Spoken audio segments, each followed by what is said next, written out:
안녕하세요, 우기북입니다. 오늘은 여러분들의 독서의 능력을 몇 배로 상승시켜 줄 독서 방법 한 가지를 알려드리고자 합니다. 독서법 이름은 매우 유치해요. 예전에 뭐더라 공부법 혹시 기억하시나요? 그 이름보다 더 유치합니다. 바로 비틀비틀 독서법이에요. 먼저 이 독서법의 원리를 설명해드리고 한 단계씩 따라 하실 수 있는 독서 매뉴얼도 상세하게 알려드릴게요.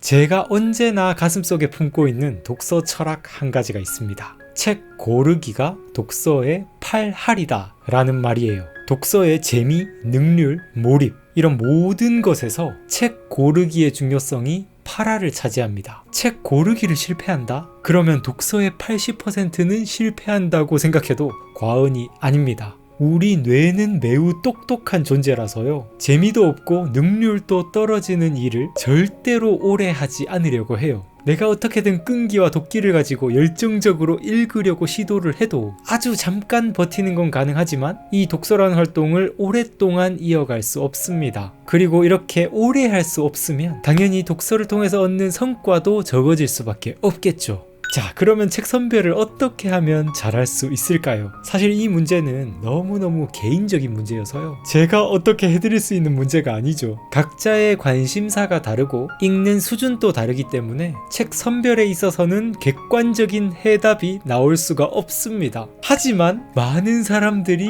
동시에 적용해볼 만한 측정기 하나는 제가 제시해드릴 수 있어요. 그게 바로 오늘 제가 알려드릴 비틀비틀 거리는 느낌인데요. 제가 정말 좋아하는 책 탤런트 코드라는 책이 있습니다. 재능 단련에 대해서 궁금하신 분들은 한번 읽어보시길 추천드리고 싶은데요. 이 책에 104페이지에 이런 구절이 있어요. 심층 연습의 느낌을 전달할 수 있는 이미지 중에서 가장 마음에 드는 것은 비틀거리는 아기의 이미지다 라고 이런 문장이 있습니다. 그러면서 한 가지 사례를 설명해 주는데요. 미국과 노르웨이의 학자들이 아기가 걷기 능력을 향상시키는 요인이 무엇인지 실험을 해봤다고 해요. 그래서 걷기를 하는 데 있어서 아기의 어떤 발육 정도라든지 키가 얼마나 컸는지, 몸무게가 얼마나 되는지, 몇 달 정도가 되었는지, 뇌는 얼마나 컸는지 이런 것들을 검사를 해봤다고 합니다. 그런데 놀랍게도요, 이것보다 더 중요한 요소가 있었다고 해요. 가장 핵심적인 요인은 아기가 비틀비틀거리면서 걸으려고 시도한 그 시간의 양이 가장 중요한 요인이었다고 합니다. 서툴고 위태롭지만 골똘히 목표를 향해 다가가다가 몇 번이고 넘어지는 느낌이다. 분별 있는 사람이라면 본능적으로 피하고 싶어 할 불안정하고 불편한 느낌이다. 그러나 아기가 그런 상태에 오래 머물수록, 즉 기꺼이 인내하고 거리낌 없이 실패를 허용할수록 미엘린층은 더욱 두꺼워지고 스킬은 점점 더 향상된다. 여기에서 미엘린이라는 거는 우리 신경세포끼리 이렇게 서로 전기신호를 주고받을 때 그 전기신호를 더욱 더 빠르게 만들어주는 피막 같은 게 있거든요. 그걸 여기에서 미엘린이라고 설명을 해주는데, 이 미엘린이 더욱 더 두꺼워지면서 훨씬 더 전기신호가 빠르게 전달될 수 있도록 만든다라는 것이죠. 비틀거리는 아기는 심층 연습의 본질을 구체적으로 보여주는 이미지다. 정말 잘하고 싶다면 못하는 상태를 기꺼이, 심지어 열렬히 받아들여야 한다. 아기의 걸음마가 스킬을 습득하는 비결이다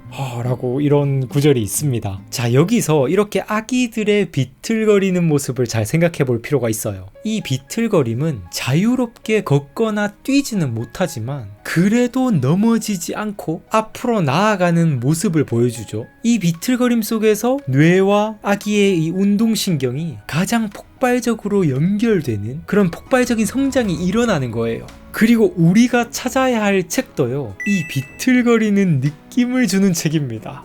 물론 여기서 오해하시면 안 되는 게요, 비틀거리는 느낌을 찾는다고 너무 이해하기 어려운 책을 찾아야 하는 건 아니에요. 비틀거리는 아기는 비틀거리지만 그래도 앞으로 나아가면서 그 걸음마를 훈련하잖아요. 너무 어려운 책은 공황 영역의 책입니다. 패닉존이에요. 또 반대로 너무 쉬운 책은요, 이미 잘 기어다니는 아기들이 평생 기어다니기만 하면 재미도 없고 걷기 실력도 생겨나지가 않겠죠. 그것처럼 너무 쉬운 책은 비틀거리는 이 느낌이 없어서 무료하고 재미도 없고 성취도 얻지 못합니다. 이런 책은 안전 영역의 책이죠. 자, 그러면 안전 영역의 책과 공황 영역의 책 중간에 바로 성장 영역의 책이 있습니다. 비틀거리는 느낌을 주는 책, 제가 여기서 줄여서 비틀책이라고 불러볼게요. 우리의 이 비틀책도 조금 읽기 어렵다고 느끼지만 그래도 아기가 앞으로 나아가는 것처럼 진도는 나갈 수 있어야 합니다. 이해가 되긴 하면서도 조금은 어려움을 느끼고 그러면서도 조금씩은 지적 깨달음을 계속 얻어야 해요. 아기가 앞으로 나아가면서 엄마 아빠를 향해 나아가고자 하는 목표 지점이 있잖아요. 그것처럼 우리도 책을 읽으면서 어떤 조금씩은 이해가 되는 그 느낌이 있으면서도 어려운 느낌,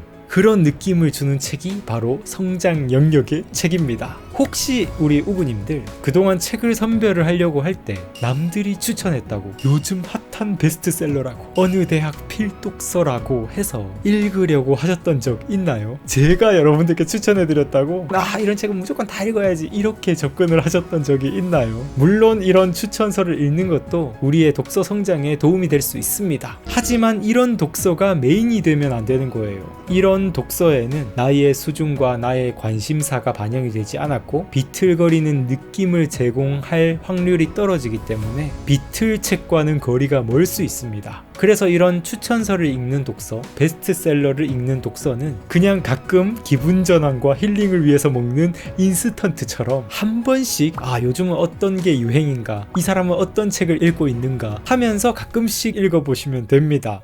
자, 그러면 이번에는요, 이 비틀비틀 독서법을 구체적으로 실천할 수 있는 매뉴얼을 소개해드리고자 합니다. 첫 번째, 관심 가거나 탐구하고 싶은 한 가지 주제를 선정해 주세요. 두 번째, 서점이나 도서관에 가서 그 주제 속의 책들 중에서 난이도별로 한 5권에서 10권 정도를 골라옵니다. 뇌과학 분야든 자기개발 분야든 투자 분야든 대중인문서 같은 것도 있을 거고요. 전공서적도 있을 거고 고난이도의 전문서도 있을 거예요. 세 번째는요, 이렇게 뽑아온 책들 중에서 나한테 그 비틀비틀 거리는 느낌을 주는 책을 선별합니다. 아까 전에 비틀거림의 특징이 뭐라고 했죠? 마냥 어렵기만 한 책은 아니에요. 그리고 쉬운 책도 당연히 아니죠. 넘어질 듯 넘어지지 않는 책입니다. 책을 읽었을 때 약 70%에서 90% 사이로 이해가 되면서 조금 어렵다 느끼지만 그래도 진도는 나아가는 그런 책을 고르실 때 이게 바로 비틀책이고요. 이 느낌을 주는 책들은 각자 사람들마다 다 달라지겠죠. 자, 이렇게 책을 선별했다면 이제는 읽을 차례입니다. 네 번째, 읽으면서 비틀 정보를 기록해 봅니다. 여기서 비틀 정보라고 하면요, 나한테 어떤 비틀거리는 느낌을 주는 대목을 만났을 때, 말하자면 약간 어렵다 느끼는 대목이 있을 때 거기에다가 포스트잇을 붙여 넣는 거예요. 그리고 그 포스트잇에 어떤 부분이 어떻게 이해가 안 되는지 추가해 두셔도 매우 효과적입니다.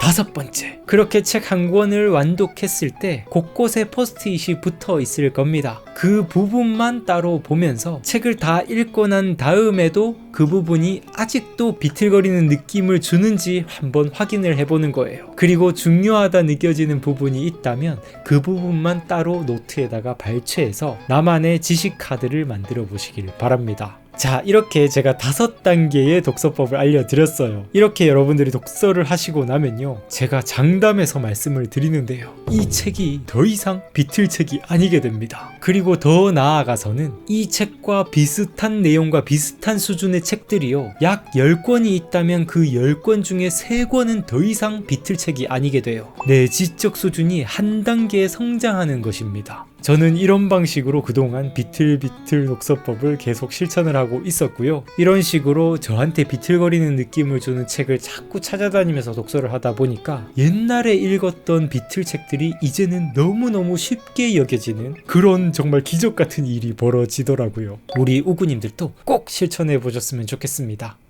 물론 한 가지 제가 높아심이 생겨서 또 말씀을 드리는데요, 이 독서법을 실천하는 게 절대 쉽지만은 않습니다. 비틀비틀 영역에 계속 머무르는 게 의식적으로도 체력적으로도 쉬운 일은 아니거든요. 그래서 여러분들이 그냥 편한 마음으로 독서를 하시다가도 심적으로도 여유가 생기고 이제는 좀 성장을 위해서 좀 몰아붙여 봐야겠다 이런 생각이 드실 때마다 이 독서법을 한 번씩 실행해 보시면서 서서히 여러분들의 삶에 스며들도록 만들어 보셨으면 좋겠어요. 있어요. 그리고 나중에 어느 순간 습관이 되고 나면요, 안전 영역과 공황 영역의 사이, 성장 영역에 머무르는 걸 즐기는 사람으로 바뀌어 있을 것입니다.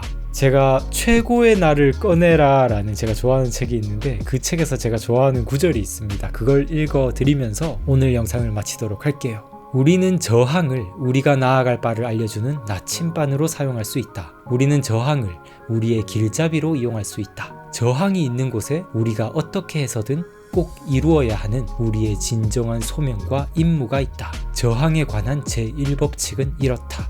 우리의 영혼을 진화케 하는 중요한 소명이나 임무일수록 그것을 막으려는 저항도 더 커진다. 비틀거리는 느낌을 여러분들의 성장의 나침판으로 이용해 보셨으면 좋겠습니다. 감사합니다. 성장하는 방송, 성장에 관한 방송, 우기부기TV 손승욱이었습니다. 뿅!